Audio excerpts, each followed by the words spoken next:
Christopher, I find it a bit surprising that you were the first person this evening to mention the concept of dignity, which you just did a moment ago. I think I was quite surprised to not hear that elsewhere. I'm wondering, what is the source of dignity for an atheist? I'm sorry, I was just saying I was surprised that the first time we heard mention of the concept of dignity was 2 seconds ago in Christopher's response, and I was asking him, for an atheist, what is the source of that dignity?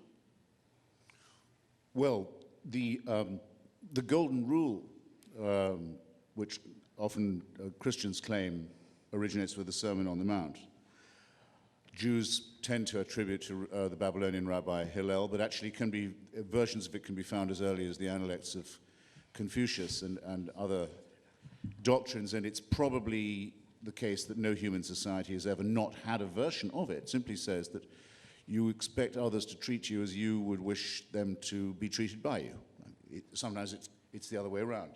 But that's what the golden rule is. In other words, that this is in some way innate in us, and that the desire for respect and for self-respect and the reciprocal properties that underlie that are common to human society. I mean, how likely would it be that the Jewish people could get all the way to Mount Sinai under the impression that adultery and theft and murder and perjury were okay, only to be brought up short by the revelation from Sinai, by divine intervention, that it's not kosher after all? They couldn't have got that far if they'd been under any other impression. Now, I happen to know, I'd be pretty sure at any rate, that there is no truth in the story of the Exodus, that it's a myth, it's a legend, but nonetheless, as an account of the origin of morality, it's imperfect in this respect. It assumes that, without divine revelation, people would think that society could be run with perjury, with murder, and with theft, not condemned. Well, this is obvious nonsense.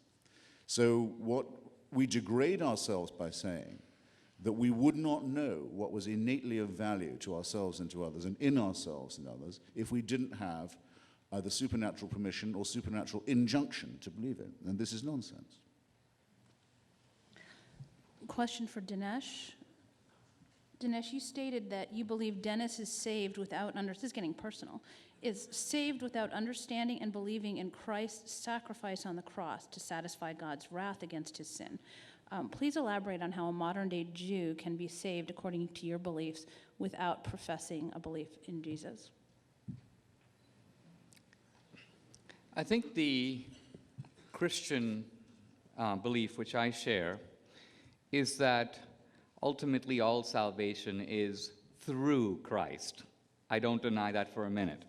On the other hand, the real question then becomes, on the part of Christians, an acceptance of Christ. Well, what about the guy who never had a chance to do that? And by never had a chance to do that, I want to make that question, give it its full force, because obviously, if you're not a Christian, you've heard of Christ. I'm not talking about the Aborigine in Australia.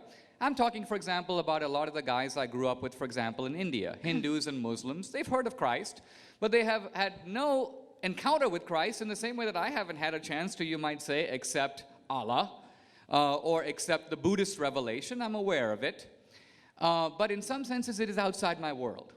So the question then becomes, how does divine justice treat those people? The short answer is, in some profound way, we don't know. We are all seeing this through a glass darkly. I wouldn't presume to be God. I'm simply applying Christian principles to trying to understand this question. Does Christ's salvation extend beyond the orbits of Christianity? And I think that it does. But I speak not as a theologian, just as a believing Christian. Along the same line, Dennis, who do you think Jesus was?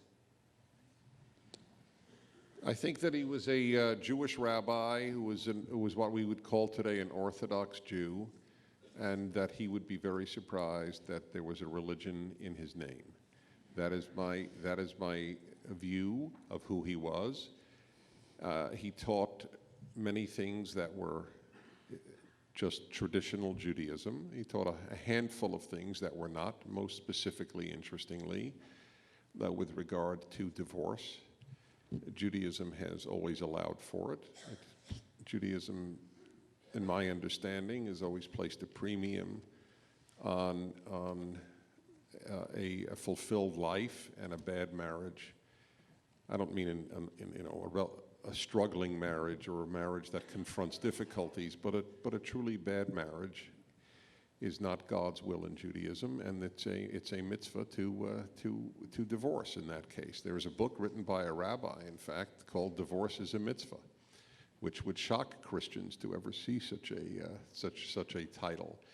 But by and large, he was a Jew in a time where there were many sects within Judaism, and the Jewish plight was awful, and the belief that the end of times was near was one that I suspect Jesus had, and that many others had. Certainly, I think Paul did. But what is more important is, how do I see Jesus? The more important question for me is, how do I see Jesus in the light of the Christians that I so love? And I have come to this working answer, and it's fascinating for me to hear Dinesh, a believing Christian, we're asking complementary questions. How does a Christian, you were asked, in any way say that somebody could be saved who did hear of Christ after? Well, not Aborigines could be saved.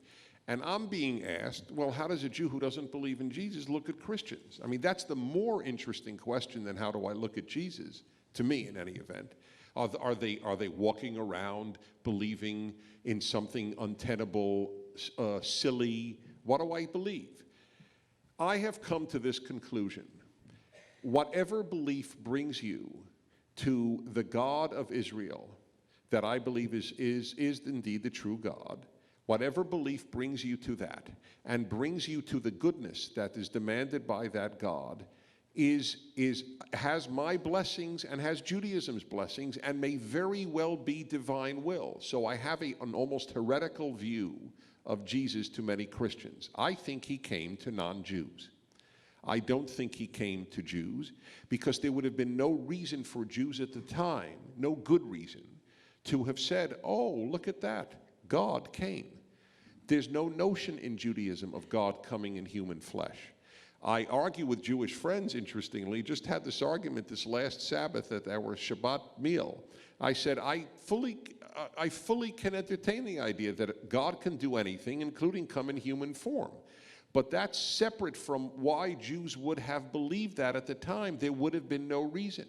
Moreover, Judaism has always held that if the Messiah came, and that's an entirely separate belief from a divine belief in Jesus, which doesn't have a Jewish precedent of a human being God or a Trinity. These are new beliefs that Jews would have looked and said, gee, I don't know, what are you talking about? But I do believe that the Jews were not doing what they were supposed to do, which is to spread the belief in this one God to the world. And so some Jews, after all, Christianity is founded by Jews, some Jews took it upon themselves to take the Jewish God to the world, dropped circumcision, dropped the Jewish national identity, dropped most Jewish rituals, and said, there is now a universal way to get there without all the difficulties of Jewish law, Jewish nationality, ethnicity, etc. And indeed, according to the greatest Jewish philosopher who ever lived, Maimonides, it was Christians have brought more people to the Torah than Jews have. That's a historical fact. So how can I look at Christianity? And I wrote a book, part of which is about Christianity and anti-Semitism. I don't deny it. I wrote a book in part on it. But what Christians did bad is a fact, and what Christianity did good is also a fact. I can chew gum and walk at the same time. And he was absolutely right about Henry Kamin's book on the Inquisition. And the constant raising of the Inquisition idea without people knowing the small number, every one of which is a defamation of Christianity and an evil beyond words, but nevertheless, in the annals of human evil is minuscule. This is where one needs to have a fair understanding. I see Christianity when it works as God's work. I do. But I do not believe that Jesus came to the Jews to say that he is God. If I believed that, I would be a Christian, obviously. Thank you.